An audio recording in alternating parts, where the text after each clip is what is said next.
I just got off of a fairly long call with our artist that we're working with that is doing the piece designs and some of the graphic design decisions for our website.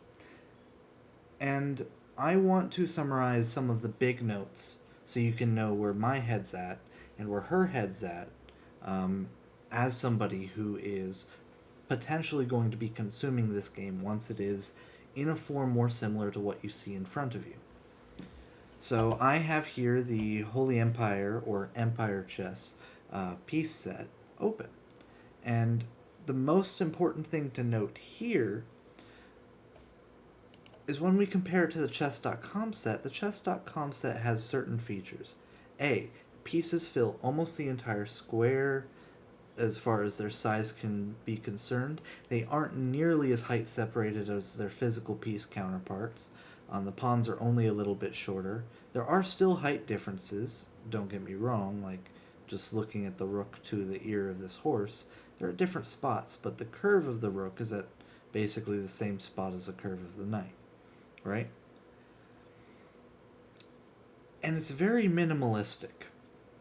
But there's only 6 different unique pieces. They can afford to be more minimalistic because they don't have as many ways they need to distinguish silhouettes. And chess is such a ubiquitous visual language that these are recognizable even if you don't play the game. But for us, we don't fill as much of the square. We need more details. We have around I think the last count was 80 ish unique pieces in the Core 10. Um, it's between 65 and 90, I know that. Closer to 65 by a bit. But no, I think the average is 8 per army for 10 armies. The average is brought down a bit by Crab, though, which is making me question it. So it's probably 75.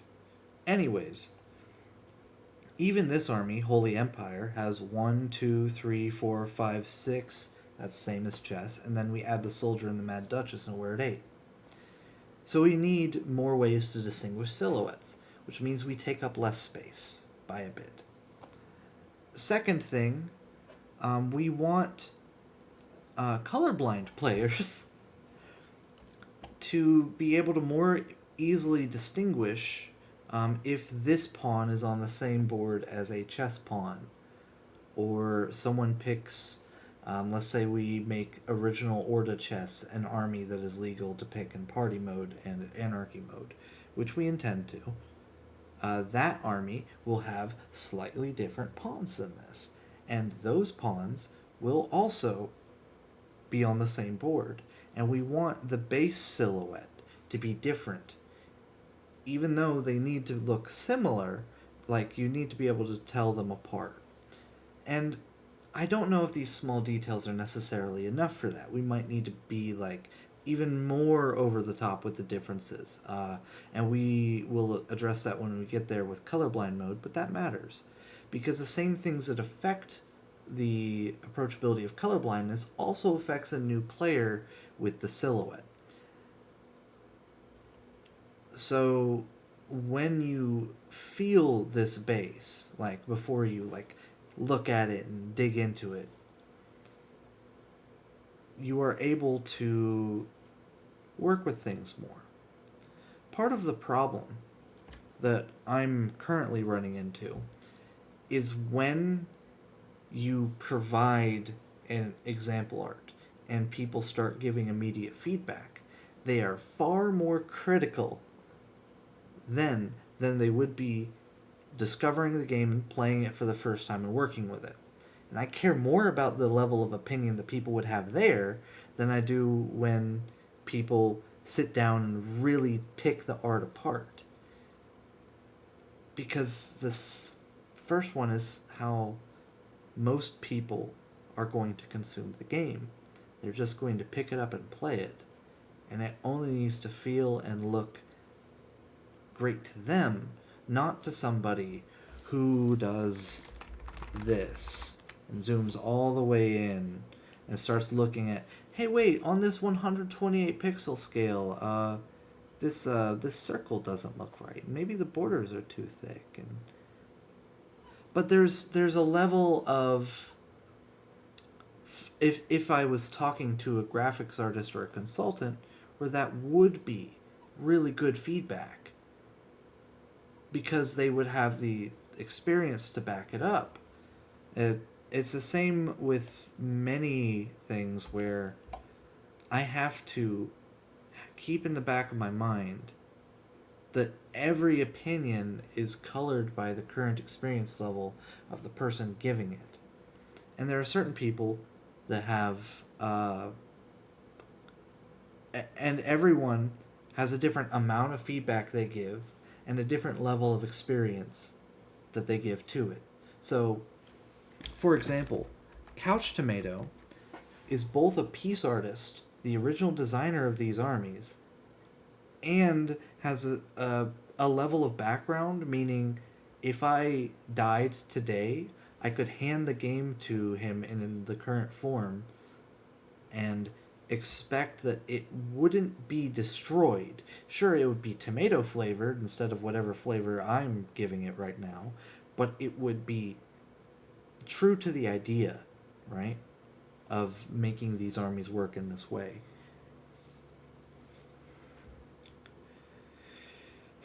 And that means that Tomato's opinion on everything I hold in the highest regard of almost everyone I can speak to, especially for the pieces here. But at the same time, right, when people say, hey, it's weird that the Siege Tower has wheels and then it still has a base, you know, you're kind of right. It is a little weird. But in some ways it emphasizes the silhouette more, and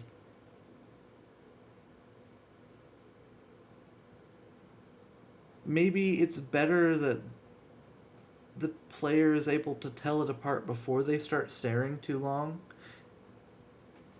Or maybe it's better that if they did stare too long, they wouldn't have the base to stare at. I don't know.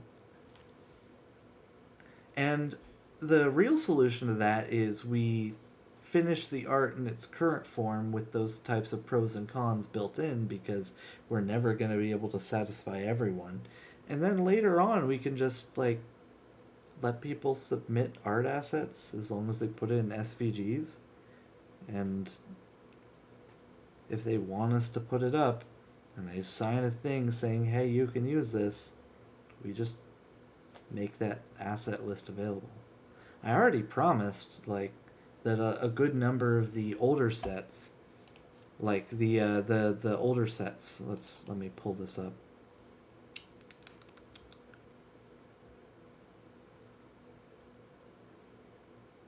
Yeah. Open the folder marked outdated. Open the folder marked Holy Empire. And yeah, let me just boop. This piece set is a good piece set, right? It's in a 128 by 128 pixel art style on a background that doesn't work well. Like some of these colors work awful together. It is the only piece that specifically has these little golden highlights on every single piece. And it does work. Does it work perfect? Hell no. But I have it done, so why wouldn't I put it on the website as an option? You know? I can and will put every art set we have on there as an option. It just won't necessarily be great. And for party mode specifically, for party mode, keeping that party mode in mind, every single difference that I can give to a piece silhouette wise, even if it is like, hey, every Holy Empire piece gets this base, it's I give a big thumbs up immediately. I have to rethink it, of course, but my first instinct is just, you know, maybe the base is nice, because if there's 5 different armies out and you don't remember like which player is playing which army, and you see a pink piece, and then you see that base, and you go, oh, that's a Holy Empire piece. Oh, the pink player's playing Holy Empire. Oh, that piece is this, right? Where the correlation comes from in a player's mind when they are glancing at it isn't always something that they're going to know when they're giving feedback. Especially when I'm getting feedback from very entrenched players and I'm focusing on the new player experience, right? It's the same reason why our movement diagrams, right? I'm going to pull up the shogi movement diagrams because those use the better board and it will be less trying on the eyes. I have only one made otherwise. Yeah, here we go. This is Lance. Shogi doesn't have any splits between move and capture, so I will grab something with that. Probably... Sure, I will pull up... Who?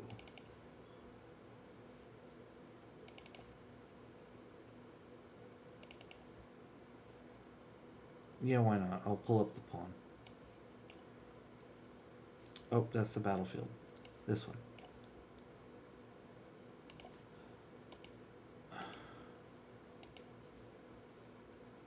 Wait.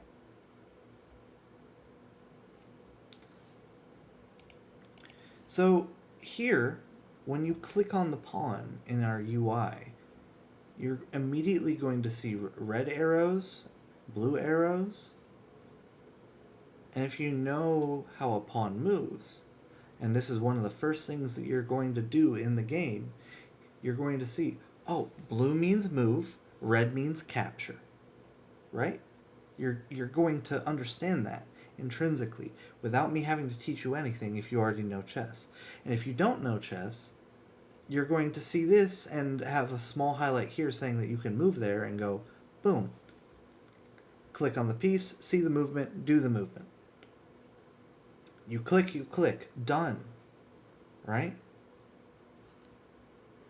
And we may need like a deeper tutorial for someone who doesn't even know that, hey, this is a game where you move pieces on a board and each piece occupies a square. We're going to have those players. I don't know how to handle them yet. I usually know how to handle people with some chess background. So far, right? And then, shortly thereafter in the game, they click on the knight, and they immediately see circle, purple. Purple is not red or blue, but it's kind of both. Oh, move and capture. Circle, jump. It wasn't an arrow this time. You're jumping. And that's why that's that way. And then, when keeping that in mind, now when you go click on this piece for the first time that you've never seen before, and you've played a couple of games, and you're opening up a new army, and it looks like this, and you're like, what the fuck are these? And then you click on the scout, and you see this on the board. You go, oh, it moves there, it jumps there. Oh, that's cool. It captures there. And I didn't have to tell you anything. That's why we're doing it this way. And then when you look back at the army as a whole again, right?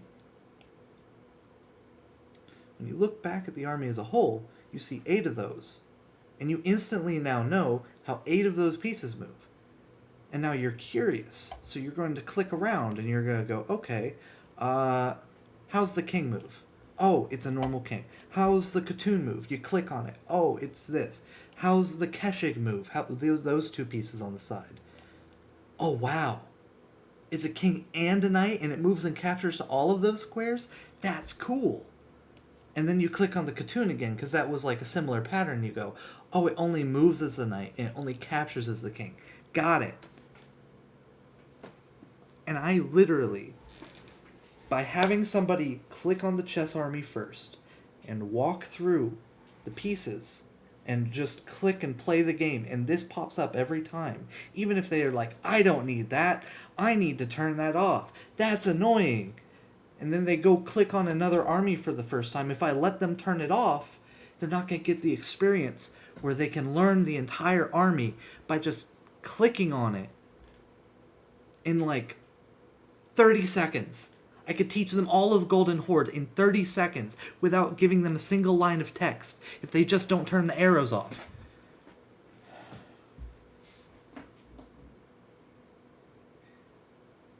So is this a training wheels thing where I force it on the player?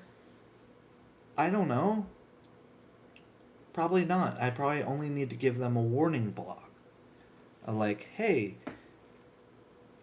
how do I communicate that if you don't press this button, you will be able to learn most of the stuff that's important about the other armies other than the gimmicks in 30 seconds. Right? Armies known +1. If you can learn that army in 30 seconds, and you have, say, you're playing a 10-minute game and you have an extra 2 minutes on the clock because it's your first game with that army,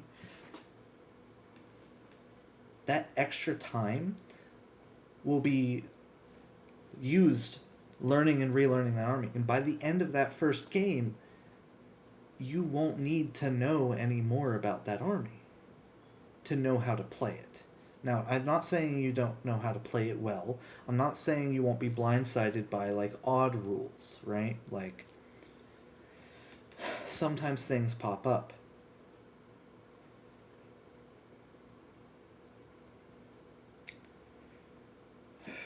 And then that same player, now, having been on inside the game for 15 minutes, right? They've played maybe 2 5-minute games, and I'm not saying they had 5 minutes on the clock, and they probably lost both of them rather early, and they've picked Chess and Golden Horde, and they click on that third army, because this is the point where they go, oh, this wasn't as hard as I thought, but maybe I'm wrong, maybe it's something risky, right? And they go and they try to learn Twin Suns, and they click on Twin Suns. Ooh, this one has the pretty backgrounds too. They click on Twin Suns, and they click on Lilac. And they see this. It's a queen, but it can jump. Oh, and then they click on Aurora. And now I've gotten the player excited. Because both of these are very good pieces with nice looking art. And they already know how it works. But when they clicked on either of these, they also saw a weird set of 3 circles around this piece. And those circles are centered on the piece they clicked on, because these are the orbiters, right? But they go through and highlight the flare, and the other flare, and the hearth.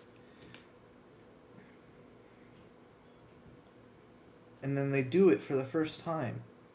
And they instantly understand the gimmick. Because I gave them the visual language to know what's going on.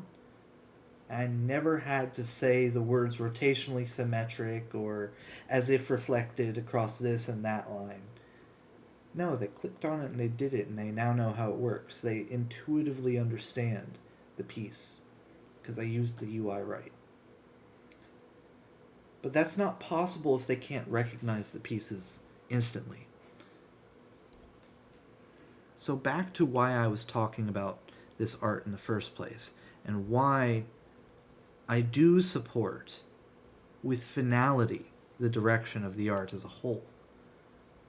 As long as we can work out some of the details. Oh, hi, Missy. It's good to see you. Good girl. My dog is here.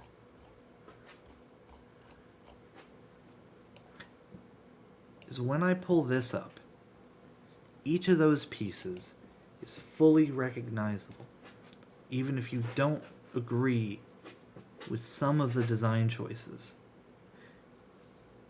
They are, the ones that you don't agree with are usually just trying to make it as recognizable as possible.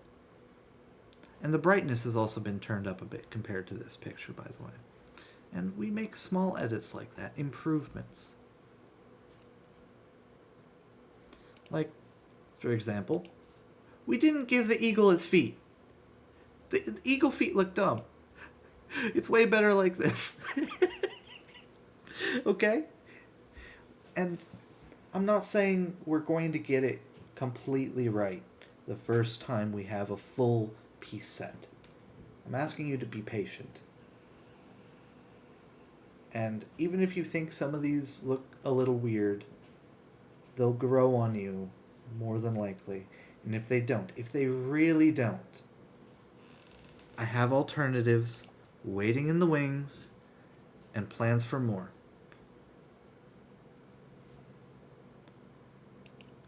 Now,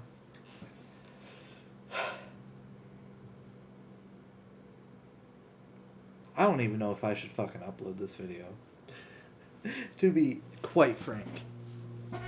Because, like, on one hand, I started it without my hair up, and I look not as good without the hair up. Like, I don't like it when my hair is really short, but I also don't like it when it's long and unruly. And it kind of just is unruly when it's long at this point. But it's longer than... pretty soon it'll be the longest it's ever been. Right? Like this... That's first one. I'm self-conscious, right? I'm actually an anxious, normal human. The second reason I don't want to upload this video is it feels too reactionary.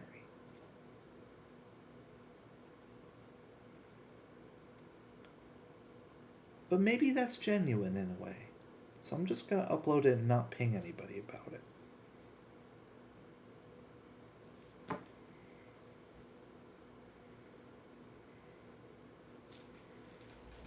Alright, I'm going to put an image on screen for people that were willing to sit through this because I'm happy that you're here. And, where the fuck is it?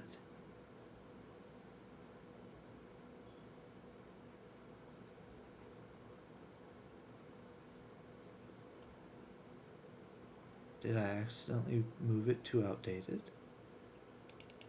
Hold on, did I? Oh, I did. Why did I? Oh, well. Here you go. Just to confuse everybody.